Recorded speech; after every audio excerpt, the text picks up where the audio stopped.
जहां NCP office Delhi में अजीत पवार को श्रद्धांजलि दी गई है। दरअसल विमान हादसे में महाराष्ट्र के डिप्टी सीएम की मौत हुई।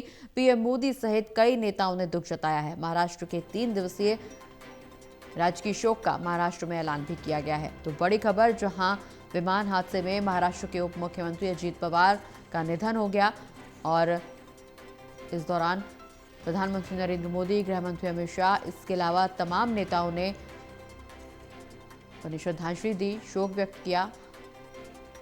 एनसीपी ऑफिस दिल्ली में अजीत पवार को श्रद्धांजलि दी गई। विमान हादसे में महाराष्ट्र के डिप्टी सीएम ने अपनी जान गंवा दी। पीएम मोदी सहित कई नेताओं ने दुख जताया है। 3 दिन का राजकीय शोक का महाराष्ट्र में ऐलान भी किया गया है। एनसीपी ऑफिस में अजीत पवार को श्रद्धांजलि दी गई। न सिर्फ सत्ता पक्ष बल्कि विपक्ष के नेता भी अजीत पवार को श्रद्धांजलि देते हुए नजर आए। महाराष्ट्र के डिप्टी सीएम का प्लेन क्रैश में निधन हो गया और हादसे में महाराष्ट्र के डिप्टी सीएम की मौत हुई है, क्योंकि पूरे मामले को लेकर के अब एएआईबी जांच पड़ताल भी करेगी, घटनास्थल का दौरा फॉरेंसिक टीम करेगी। लेकिन इस बीच महाराष्ट्र में 3 दिन का राष्ट्रीय शोक का ऐलान भी किया गया है। एनसीपी ऑफिस दिल्ली में श्रद्धांजलि भी दी गई है अजीत पवार को। ये बहुत ही दुखद ये खबर मिली है सवेरे सवेरे, और अजीत पवार जी खुद एक amongst the young leadership of Maharashtra थे, committed, dedicated to the cause of Maharashtra, और उन्होंने जो भी कार्य अपना संभाला उन्होंने बिल्कुल कमिटमेंट से संभाला। हमारे आपसी मतभेद हुए थे, पर मुझे साथ में काम करने का भी मौका मिला था। बहुत सारे ऐसे जो पवार साहब के परिवार से जुड़े हुए चीजें होती थी, उसमें मैं उनसे मुलाकात होती थी, तो मेरे लिए तो ये काफी दर्दनाक है। मैं सुप्रिया जी को, पवार साहब उनको अपने बेटे की तरह मानते थे, और पवार साहब को, सुनेत्रा जी को, जय को, पार्थ को, सभी को अपनी संवेदनाएं व्यक्त करना चाहूंगी। और खास करके जो बारामती का जो उनको अपना परिवार मानते थे, लाखों करोड़ों महाराष्ट्र वासियों को अपनी संवेदनाएं व्यक्त करना चाहूंगी। उनका इस तरीके से जाना, एक प्रॉमिसिंग यंग लीडरशिप थी, उस तरीके से जाना बहुत ही दर्दनाक है। And I am actually very shocked at the way he passed away, and it is a big loss for the state of Maharashtra. बहुत दुखद है जो घटना हुई है, जिसमें जो खबर आ रही है, जो जानकारी मिली है, पवार परिवार के लिए बहुत दुखद घड़ी है। इस समय मैं यही प्रार्थना कर सकता हूं प्रभु से, भगवान से, कि ये जो दुख आया है इसकी सहन करने की शक्ति मिले। आज से बजट सत्र शुरू हो रहा है। बारामती में लैंडिंग के दौरान जो विजुअल्स दिखाए जा रहे हैं तमाम चैनल्स, वो एक गंभीर विमान दुर्घटना है। मैं चिंता भी व्यक्त करता हूं, दुख भी व्यक्त करता हूं, और ईश्वर से कामना करता हूं कि उसमें जो लोग रहे हों सकुशल हों। इतना ही कह सकता हूं मैं फिलहाल। डिप्टी सीएम अजीत पवार की जानकारी, यही जानकारी दी जा रही है चैनल्स द्वारा कि डिप्टी सीएम अजीत पवार जी उस पर सवार थे।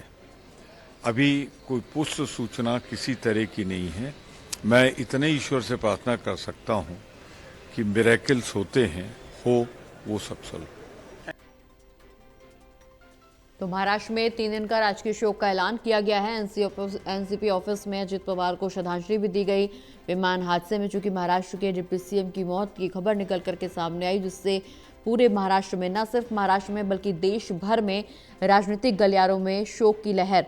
निश्चित रूप से युवा नेता, और जिस तरह से उनकी राजनीतिक सफर पर अगर हम नजर डालें तो एक उम्दा बेहतरीन सफर, कई उतार चढ़ाव उन्होंने अपने राजनीतिक करियर में जरूर देखे, लेकिन आखिरकार महाराष्ट्र के डिप्टी सीएम के पद की कमान संभाली, और जिस तरह से महाराष्ट्र को जिस दिशा में आगे ले जाने का वो वादा और दावा कर रहे थे, वो अब आखिरकार बीच में ही छूट गया। लेकिन ये जो खबर निकल करके सामने आई, वो उसने अपने आप में सबको स्तब्ध कर दिया महाराष्ट्र के राजनीतिक गलियारों में, और डिप्टी सीएम के परिवार में शोक की लहर। विमान में सवार सभी 5 लोगों की मौत ये भी निकल करके सामने आया, चूंकि विमान में उस दौरान 5 लोग सवार थे और प्लेन क्रैश में डिप्टी सीएम अजीत पवार के साथ साथ बाकी लोगों की भी मौत हो गई है। हालांकि उनका पार्थिव शरीर अस्पताल ले जाया गया, जहां औपचारिक रूप से इसकी पुष्टि हुई कि अब हम सबके बीच में महाराष्ट्र के डिप्टी सीएम अजीत पवार नहीं हैं। इसके बाद शोक संवेदनाओं की झड़ी शुरू हुई। पीएम मोदी, गृह मंत्री अमित शाह के साथ साथ तमाम नेताओं ने शोक व्यक्त किया है। ज्यादा जानकारी के लिए हमारे साथ हमारे असिस्टेंट एडिटर ललित नारायण कांडपाल जी जुड़े हुए। ललित जी, विमान हादसे में एनसीपी के नेता अजीत पवार की ये दुखद मौत, जिस पर एनसीपी ऑफिस में श्रद्धांजलि दी गई और पीएम मोदी के साथ साथ सभी नेताओं ने दुख जताया है। निश्चित रूप से अपूरणीय क्षति। बिल्कुल, बहुत बड़ी अपूरणीय क्षति जो है आज पूरे महाराष्ट्र को ही नहीं बल्कि देश को हुई है। और अजीत पवार जैसा कद्दावर नेता जो कि महाराष्ट्र की राजनीति से आते हैं, उनका जो जीवन था, उनका जो कार्यकर्ताओं के प्रति समर्पण था, आज उसी भाव को लेकर जो है दिल्ली के एनसीपी ऑफिस में भी जो है बड़े पैमाने पर शोक सभा का आयोजन किया गया है। और जो कार्यकर्ता हैं वो आज उन्होंने उनके बारे में उन्हें याद करते हुए जो एक किस्सा उन्होंने सुनाया प्रगति, वो मैं आपको बताना चाहूंगा। उन्होंने कहा कि ये दरअसल अभी कुछ समय पहले की ही बात है कि जब वो एक कार्यक्रम में थे और वहां पर जब कुछ विधायक आए तो उन्होंने उनके लिए कोई कुर्सी खाली नहीं थी, लेकिन जनता बैठी हुई थी। तो वहां पर जनता को उठाकर विधायकों को बैठाने की जैसे ही बात का पता चला अजीत पवार को, तो उन्होंने विधायकों को साफ तौर पर कहा कि आप लोगों को जिन लोगों ने वोट दिया है उनका इस कुर्सी पर पहला अधिकार है। तो उन्होंने विधायकों को साफ निर्देश दे दिया कि वो खड़े रहेंगे लेकिन जनता बैठी रहेगी। तो सुबह 6 बजे से लेकर शाम 6 बजे तक का जो उनका जनता के प्रति समर्पण था और राउंड द क्लॉक हमेशा कभी भी कोई व्यक्ति उनके पास चला जाए तो वो निराश होकर कभी नहीं लौटता था। और अगर किसी का काम होता हो तो करते थे, नहीं होता हो तो साफ कहते थे कि नहीं हो पाएगा। और इस तरीके की बेबाकी भी उनके, ईमानदारी कहिए, बेबाकी कहिए, ये उनके अंदर थी, तो काफी महत्वपूर्ण थी। तो ये बताती है सारी चीजें कि कहीं ना कहीं एक मास लीडर जो है वो हम लोगों ने आज भारतीय राजनीति से खोया है। और अजीत पवार जो कि मास लीडर थे, जनता से जुड़े रहते थे, उनका जाना भारतीय राजनीति के लिए एक अपूरणीय क्षति जैसी चीज है। जी बिल्कुल, निश्चित रूप से ललित जी, इस नुकसान की भरपाई नहीं हो सकती। ये जो अपूरणीय क्षति का हम जिक्र कर रहे हैं, निश्चित रूप से इसे कोई नहीं भर सकता। महाराष्ट्र में राजनीतिक गलियारों में जो शोक की लहर दौड़ी है और जो दुर्घटना हुई उससे पार नहीं पाया जा सकता। लेकिन अगर अजीत पवार के राजनीतिक सफर का जिक्र करें तो कई संघर्ष उन्होंने अपने राजनीतिक गलियारों में राजनीतिक सफर के दौरान तय किए। देवेंद्र फडणवीस को भी हम सुन रहे थे, उनका भी साफ तौर पर कहना है कि युवा नेता और काफी प्रॉमिसिंग लीडरशिप उनकी रही है और जुझारू नेता के रूप में उनका हमेशा कार्यकाल देखने को मिला। राजनीतिक सफर में काफी उतार चढ़ाव आए, लेकिन आखिरकार जब डिप्टी सीएम के पद पर वो तैनात हुए, शपथ ली, उसके बाद उनकी तरफ से जो प्रतिज्ञा ली गई कि अब महाराष्ट्र को निश्चित रूप से विकास की ओर अग्रसर करना है, और जिस तरह से वो अपना काम कर रहे थे और उसके बाद उस काम में एक ब्रेक लगना, राजनीतिक सफर में तो ये क्षति अपूरणीय है, लेकिन उनके परिवार में जो माहौल इस वक्त होगा उसको भी शब्दों में बयां कर पाना मुश्किल। बिल्कुल, उसे शब्दों में बयां कर पाना मुश्किल है। और पवार खानदान ही नहीं बल्कि पूरे महाराष्ट्र में कार्यकर्ता आज बहुत दुख में है, क्योंकि एक ऐसा नेता उन्होंने खोया है जो हमेशा जनता के बीच में रहता था, जो ये सोचता था कि उनके कार्यकर्ता का काम, उनके समर्थक का काम कैसे हो, उनके समर्थक का हित के बारे में हमेशा सोचता था।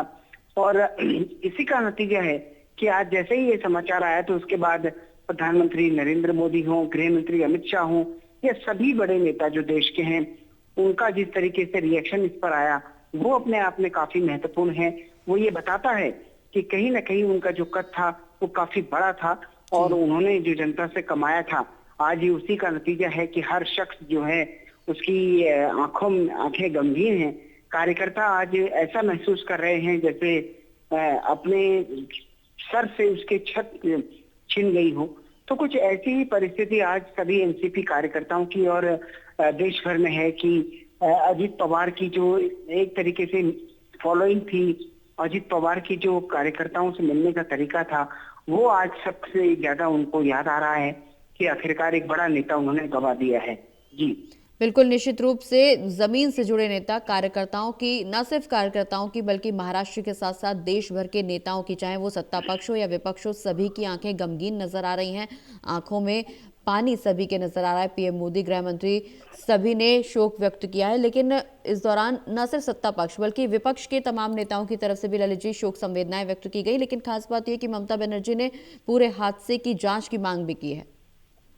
बिल्कुल, और अकेले ममता बनर्जी नहीं बल्कि खुद एनसीपी के कार्यकर्ता भी इस पूरे घटनाक्रम की जो है सीबीआई जांच की मांग कर रहे हैं। आज हमारी जब वहां कार्यकर्ताओं से बात हुई, उनके स्पोक्स पर्सन लगातार ये बात कह रहे हैं कि उन्हें कोई ऐसा शक नहीं है, लेकिन फिर भी अगर इस पूरे मामले की सीबीआई जांच होती है तो कहीं ना कहीं ये निश्चित तौर पर एक अच्छा संदेश जाएगा और घटना के बारे में सही जानकारी मिल पाएगी कि आखिरकार क्या कुछ हुआ था। तो अब सीबीआई जांच का आदेश होगा या नहीं होगा, ये तो राज्य सरकार को तय करना है। लेकिन कहीं ना कहीं एक कार्यकर्ता आज निराश है, स्तब्ध है और रुआंसा सा महसूस कर रहा है। जी बिल्कुल ललित जी, इस दौरान डीजीसीए का बयान भी सामने आया कि विमान में लगभग 5 लोग मौजूद थे अजित पवार समेत, और सभी की मृत्यु हो गई है, सभी की मौत हुई है। पूरे हादसे में जांच पड़ताल होगी या नहीं होगी, निश्चित रूप से ये भविष्य के गर्भ में है। लेकिन ये एक ऐसा हादसा जिसने समय से पहले कई लोगों की जान ले ली। बिल्कुल, एक यंग महिला पायलट भी उसमें थी जो प्लेन को ऑपरेट कर रही थी। एक अन्य पायलट भी उसमें मौजूद थे और जो महिला पायलट है उसके बारे में भी जानकारी निकलकर सामने आई है। उन्होंने न्यूजीलैंड से जो है एविएशन की पढ़ाई की थी और उसके बाद वो अभी कुछ समय पहले ही जो है पायलट बनकर जो है विमान सेवा में आई थी। लेकिन आज जब ये 5 लोगों की डेथ की खबर आई तो उसमें अजित पवार के साथ साथ उन सभी के लिए दुख है। एक अजीब सी स्थिति है कि सब लोग जो है अपने आप को बड़ा भावनात्मक तौर पर जुड़ा हुआ उनसे देख रहे हैं और उनका जो व्यक्तित्व था वो दलगत राजनीति से ऊपर था। वो कभी भी किसी भी काम के लिए राजनीति की जगह है, लेकिन उनका जो स्वभाव था, उनका जो व्यक्तित्व था, उसकी आज हर कोई उसको मिस कर रहा है। शिवसेना के नेता अनिल देसाई से हमारी बात हुई तो उन्होंने भी उनके साथ काम किया है, तो आज वो भी काफी उदास थे इस पूरे मामले पर और उनका भी कहना था कि ये अचानक जिस तरीके से घटनाक्रम हुआ है ये अपने आप में काफी महत्वपूर्ण है और चौंकाने वाला है और ऐसा होना नहीं चाहिए था, ये तो सभी कह रहे हैं। लेकिन कुल मिलाकर होने को कौन टाल सकता है। अब इस पूरे मामले में आने वाले समय में जांच होगी या नहीं होगी ये तो समय बताएगा। लेकिन जिस तरीके से ये पूरी घटनाक्रम हुआ है, अचानक जिस तरीके से हुआ है, वो जिला परिषद के चुनाव के लिए प्रचार के लिए वहां पर गए थे। कुछ दिनों में जो है जिला परिषद का चुनाव होने वाला है और उसके लिए वो अपने कार्यकर्ताओं का मनोबल बढ़ाने के लिए गए थे और वो अपने आप में बताता है कि कहीं न कहीं ये पूरी घटना जो है सबको दुख देने वाली है और सबकी आंखें आज नम हैं। जी चलिए, बहुत बहुत शुक्रिया ललित जी, ये तमाम जानकारी दर्शकों तक पहुंचाने के लिए।